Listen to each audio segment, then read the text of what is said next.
Dear students, हम लोग एक चैप्टर के बारे में पढ़ेंगे। इनवर्स ट्रिग्नोमेट्रिकल फंक्शन, प्रतिलोम वृत्तीय फलन। प्रतिलोम वृत्तीय फलन होता क्या है, कैसे इसके डोमेन रेंज निकाले जाते हैं, इसका ग्राफ क्या होता है, ये सब जानने के पहले यदि हम ट्रिग्नोमेट्रिकल फंक्शन के डोमेन जान जाएं, रेंज जान जाएं और उसका ग्राफ क्या होता है, तो इनवर्स ट्रिग्नोमेट्रिकल फंक्शन के लिए आसानी हो जाएगी।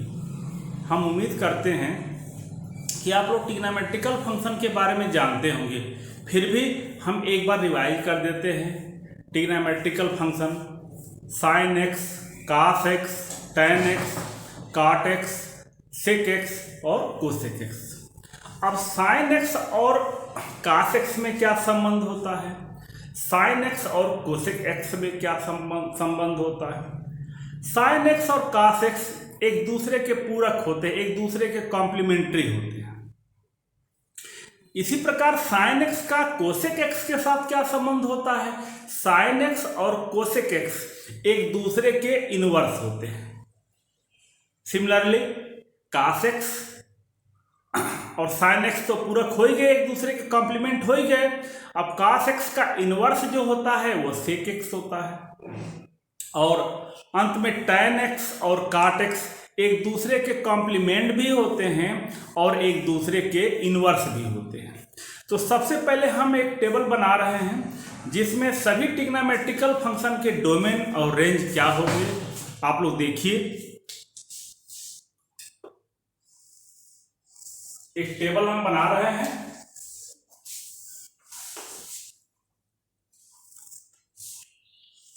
ये पहला जो कॉलम है ये फंक्शन का है,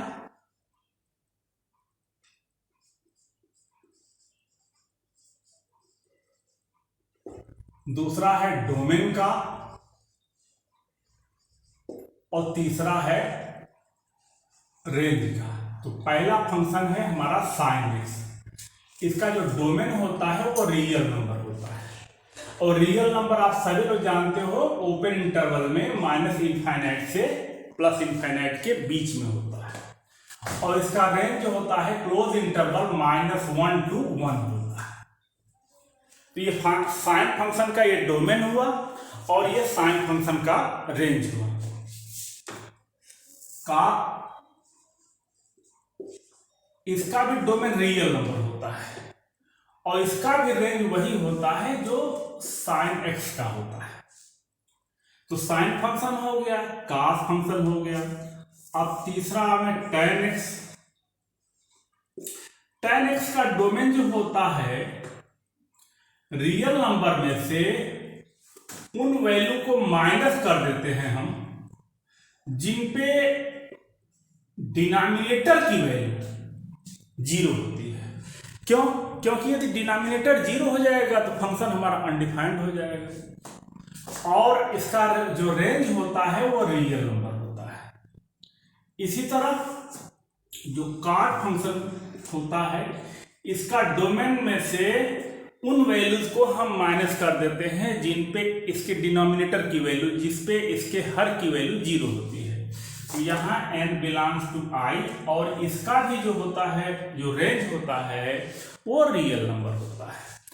अब दो फंक्शन और बच रहा है, एक तो है सेक एक्स और दूसरा फंक्शन है कोसेक एक्स।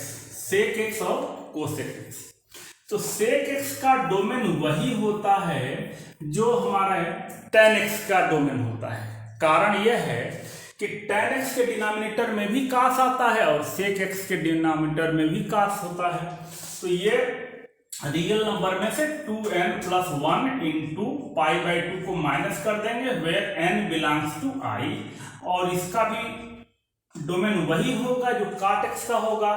तो रियल नंबर में से हम मल्टीपल ऑफ पाई को हम माइनस कर देते हैं, और यहाँ टेन एक्स में और सेक एक्स में आठ मल्टीपल ऑफ π/2 को माइनस कर देते हैं।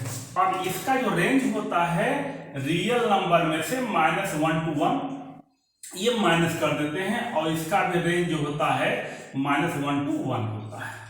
तो ये तो रहा हमारा ट्रिग्नोमेट्रिकल फंक्शन का डोमेन और ट्रिग्नोमेट्रिकल फंक्शन का रेंज। अब एक एक का ग्राफ बताते हैं हम कि इनका ग्राफ कैसे खींचा जाता है। तो ग्राफ जानने के लिए सबसे पहले हम साइन फंक्शन का ग्राफ खींच रहे हैं। एक एक का ग्राफ देखें। ग्राफ महत्वपूर्ण होता है, बहुत इंपॉर्टेंट होता है। ग्राफ की अगर जानकारी होती है कुछ क्वेश्चंस ग्राफ से भी सॉल्व किए जाते हैं। अब जैसे हमें यहाँ y equal to sine x का ग्राफ खींचना है, तो ये y जो है रेंज है और x जो है डोमेन है। y की वैल्यू डिपेंड करेगी डोमेन पे, x पे डिपेंड करेगी। अब ये जो हम x एक्सिस और y एक्सिस ड्रा करेंगे तो उसमें जो डोमेन होगा वो x एक्सिस के अलॉन्ग चलेगा और रेंज जो होगा वो y एक्सिस के अलॉन्ग चलेगा।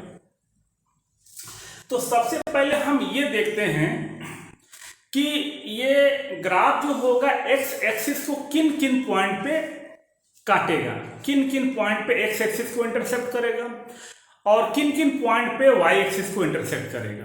इसके लिए यदि हम x इक्वल टू 0 रखते हैं तो x इक्वल टू 0 रखेंगे तो y इक्वल टू 0 हो जाएगा। इट मीन्स ये ग्राफ हमारा मूल बिंदु से जाएगा।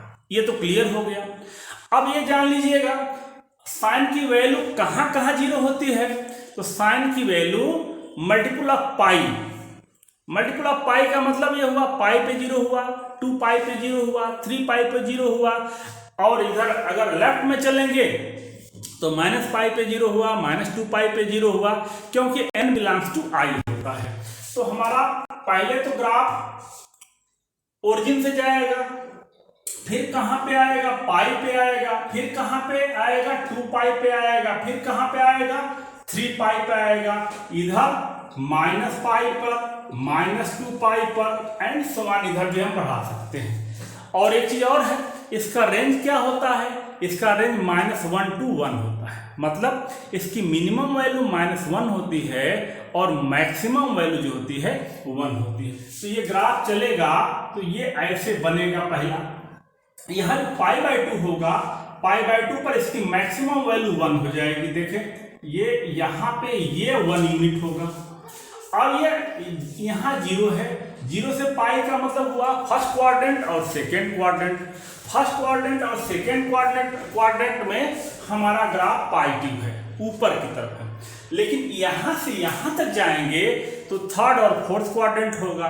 तो थर्ड और फोर्थ क्वाड्रेंट में साइन फंक्शन निगेटिव होता है, इसलिए एक यूनिट 1 यूनिट ये नीचे होगा। ये वैल्यू हमारी 1 यूनिट होगी निगेटिव डायरेक्शन में और ये वैल्यू हमारी 1 यूनिट होगी पॉजिटिव डायरेक्शन में। ये कहाँ पे होगा π/2 पे होगा, ये कहाँ पे होगा 3π/2 पे होगा।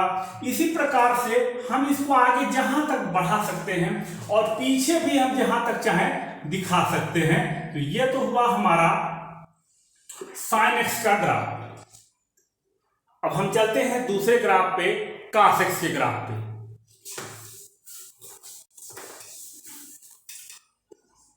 y equal to cos x, तो इसको भी उसी तरह जानेंगे। इसकी जो मैक्सिमम वैल्यू है +1 होती है और मिनिमम वैल्यू जो है -1 होती है। लेकिन ये देखेंगे कि क्या ये ग्राफ ओरिजिन से पास करेगा, ओरिजिन से जाएगा। हम इसमें x इक्वल टू 0 रखते हैं। अगर यदि यहाँ x इक्वल टू 0 सब्स्टिट्यूट करते हैं तो y इक्वल टू 1 आता है। इट मीन्स 0 पर इसकी मैक्सिमम वैल्यू 1 होती है। और ये भी क्लियर हो गया कि ये ग्राफ हमारा ओरिजिन से नहीं जाएगा। तो कोसाइन फंक्शन या कॉस फंक्शन x एक्सिस को कहाँ पे इंटरसेक्ट करता है। तो x एक्सिस को आड मल्टीपल ऑफ π/2, इट मीन्स π/2 पे, 3π/2 पे, 5π/2 पे एंड सो ऑन। तो यहाँ पे यदि हमारा -π/2 है और ये +π/2 है तो पहला हमारा यहाँ से ग्राफ आया जो -π/2 से और +π/2 तक। इसके बाद यहाँ पे अगर हमारा आ जाएगा 3π/2 पे, तो ये अब इसको थोड़ा हम गाढ़ा कर दें तो यहाँ देखिए ये फोर्थ क्वाड्रेंट और ये फर्स्ट क्वाड्रेंट है। तो कोसाइन फंक्शन फोर्थ में भी पाई क्यू होता है और फर्स्ट में भी पाई क्यू होता है। इसके आगे चलते हैं तो हमारा यहां से यहां तक थर्ड क्वाड्रेंट मिल जाए, सेकेंड क्वाड्रेंट मिलेगा और थर्ड क्वाड्रेंट मिलेगा। इन दोनों फंक्शन में, इन दोनों क्वाड्रेंट में कोसाइन फंक्शन हमारा निगेटिव होता है। तो इसको आगे की तरफ और पीछे की तरफ जितना चाहे उतना हम बढ़ा सकते हैं। ये वैल्यू मैक्सिमम वैल्यू 1 है, किस पर, 0 पर। ये वैल्यू मिनिमम वैल्यू है, किस पर, पाई पर। तो इसी तरह ग्राफ हमारा वेव के टाइप आगे चाहे इधर बढ़ा सकते हैं चाहे इधर बढ़ा सकते हैं। तो तीसरा फंक्शन अब देखें हमारा tan x का, y equal to tan x का ग्राफ हम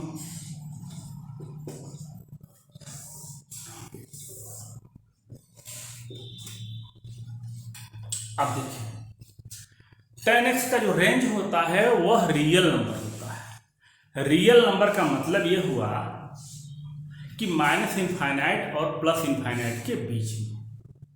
इसका डोमेन क्या हुआ, डोमेन तो रियल नंबर में से उन वैल्यूज को माइनस कर देते हैं जिन पे डिनोमिनेटर की वैल्यू 0 होती है। इट मीन्स जिन पे cos x की वैल्यू 0 होती है। तो cos x की वैल्यू कहाँ पे 0 होती है, ऑड मल्टीपल ऑफ π/2। π/2 के विषम गुणांक पे cos का मान 0 होता है। तो हम यहाँ पे क्या करेंगे, कुछ लाइन पैरेलल खींचेंगे, y एक्सिस के पैरेलल खींचेंगे। अब हम यहाँ पे कुछ लाइंस पैरेलल खींच रहे हैं जो y एक्सिस के पैरेलल है। हम पॉजिटिव डायरेक्शन में भी खींच दिए और निगेटिव डायरेक्शन में भी खींच दिए। अब देखिए यहाँ 0 है, यहाँ π/2 है, यहाँ पाई है, यहाँ 3π/2 है, यहाँ पे -π/2 है, यहाँ पे -π। अब देखिए ये ओरिजिन है। अब यहाँ देखें कि ये ग्राफ हमारा ओरिजिन से पास करेगा कि नहीं करेगा। तो यहाँ यदि हम x इक्वल टू 0 सब्स्टिट्यूट करते हैं तो x इक्वल टू 0 सब्स्टिट्यूट करने पर y इक्वल टू 0 हमें मिलेगा। इट मीन्स इसका ये मतलब हुआ कि ये ग्राफ हमारा ओरिजिन से पास करेगा। तो अब देखिए हमने ओरिजिन से पास कराया और जैसे जैसे ये π/2 के करीब जाएगा तो ये जो ग्राफ होगा वो पैरेलल टू y एक्सिस हो जाएगा, y अक्ष के समांतर हो जाएगा। इसको इंटरसेक्ट नहीं करेगा लेकिन इसके पैरेलल हो जाएगा। इसी तरह निगेटिव डायरेक्शन में चलें तो हमारा जैसे ये -π/2 के करीब होता जाएगा ये इस लाइन के पैरेलल हो जाएगा, इसको कहीं टच नहीं करेगा, पैरेलल हो जाएगा। इसी तरह हम यहाँ से भी ग्राफ दिखा सकते हैं, backward and forward both direction में हम दिखा सकते हैं। तो ये तो रहा हमारा किसका ग्राफ, tan x का ग्राफ। अब आगे वाला ग्राफ है cot x का ग्राफ। cot x का ग्राफ देखें, y equal to cot x। Domain और रेंज तो आप लोग जान ही गए होंगे कि ये क्या होता है। इसका डोमेन जो होता है रियल नंबर में से मल्टीपल ऑफ पाई को माइनस कर देते हैं और रेंज जो होता है इसका रियल नंबर होता है। तो यहाँ पे ये ओरिजिन है, यहाँ पे हम कुछ पैरेलल लाइंस खींच रहे हैं, पैरेलल लाइन खींच रहे हैं। हमने tan x में भी पैरेलल लाइन खींचा था और इसमें भी पैरेलल लाइन खींच रहा हूं। अब देखें वो ग्राफ हमारा कहां से गया था, वो ओरिजिन से पास किया था। ये ग्राफ देखिए कहां से पास करेगा, ओरिजिन से पास करेगा कि नहीं करेगा। यदि हम यहाँ x इक्वल टू 0 रखते हैं, x इक्वल टू 0 रखते हैं तो cot x की वैल्यू cos x अपान sin x होती है, cos 0 की वैल्यू 1 होती है और sin 0 की वैल्यू इनफाइनाइट होती है, 0 होती है। तो जब डिनोमिनेटर 0 हो जाएगा तो वैल्यू इनफाइनाइट हो जाएगी। इट मीन्स कि यहाँ पे हमारा ग्राफ जो होगा ये y एक्सिस के पैरेलल हो जाएगा। अब ये अगर इसको पाई मान लेते हैं और यहाँ पे हमारा π/2 हो जाएगा तो देखें हम यहाँ पाई पे अगर हम x की जगह पे पाई रख देते हैं तो cos पाई अपान sin पाई, cos पाई की वैल्यू फिर यहाँ पे cos पाई की वैल्यू जो होगी हमारी -1 हो जाएगी और sin पाई की वैल्यू जो 0 हो जाएगी। तो यहाँ भी इनफाइनाइट हो जाएगा लेकिन नीचे के डायरेक्शन में हो जाएगा। और यदि हम x इक्वल टू π/2 रखते हैं तो cos π/2 की वैल्यू 0 हो जाएगी। तो फंक्शन का वैल्यू 0 हो जाएगी। इट मीन्स हमारा ग्राफ यहां से जाएगा, जैसे जैसे ये जाएगा इधर की तरफ आएगा, ओरिजिन की तरफ पैरेलल टू वाई एक्सिस हो जाएगा, और इधर आगे बढ़ेगा तो ये भी पैरेलल टू वाई एक्सिस हो जाएगा। इसी तरह अगला ग्राफ अगर हमको ये करना होगा तो यहाँ π/2 पे इंटरसेक्ट किया, इसके बाद ये 3π/2 पे इंटरसेक्ट करेगा, तो आगे की दिशा में और पीछे की दिशा में फॉरवर्ड एंड बैकवर्ड हम जितना चाहे उतना ग्राफ को खींच सकते हैं। अब चलें सेक एक्स का ग्राफ और कोसेक एक्स का ग्राफ। इन दोनों ग्राफ के लिए y = सेक एक्स। अब सेक एक्स का ग्राफ और कोसेक एक्स का ग्राफ बिल्कुल थोड़ा सा साइन एक्स और कास एक्स के जो ग्राफ होते हैं उसका इनवर्स होता है। तो पहले हम सेक एक्स का ग्राफ दिखा रहे हैं, हमने टेबल में सेक एक्स का डोमेन भी लिख दिया है और रेंज भी लिख दिया है। तो अब यहाँ देखें हम ये हाँ, तो y = सेक एक्स का ग्राफ देखेंगे, ये ओरिजिन है, ये π/2 है, और यहां पे हमने खींच दिया -π/2 एक। अब देखें, थोड़ा सा ध्यान दीजिएगा, बहुत अच्छे समझ में आएगा। हमारा जो cos x का ग्राफ होता है यहां से ऐसे होता है, ये cos x का ग्राफ होता है। तो चूंकि cos x और sec x एक दूसरे के इनवर्स होते हैं, तो जो वैल्यू cos x की होगी वो वैल्यू sec x की हो नहीं सकती। तो यही ग्राफ उलट जाएगा, दूसरे डायरेक्शन में हो जाएगा। देखिए अब ये वैल्यू यहां से ये अपवर्ड डायरेक्शन में हो जाएगा। cos x का ग्राफ यहां से ऐसे आता है और sec x का ग्राफ यहीं से ऊपर आ जाएगा।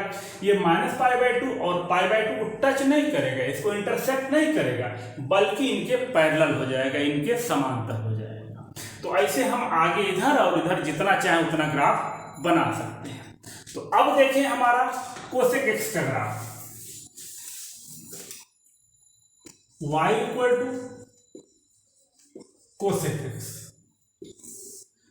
कोई भी ग्राफ खींचने के पहले पहला ये काम होता है कि हम उसके डोमेन रेंज को बढ़िया से जान लें कि उसका डोमेन क्या होता है और रेंज क्या होता है, तो ग्राफ में आसानी होती है। अब देखिए हमारा साइन एक्स ग्राफ क्या होता है, हम एक पैरेलल लाइन खींच देते हैं वाई एक्सिस से। पैरेलल लाइन उन्हीं ग्राफ में खींचते हैं जिनका रेंज जो होता है वो रियल नंबर मतलब इनफाइनाइट को टेंड्स करता है, और में हम पैरेलल लाइन वाई एक्सिस के पैरेलल लाइन नहीं खींचते हैं। तो हमारा साइन एक्स का जो पहला हम ड्रा करते हैं ये 0 से लेकर के ऐसे π/2 पर उसकी मैक्सिमम वैल्यू होती है, 1 यूनिट को टच करती है।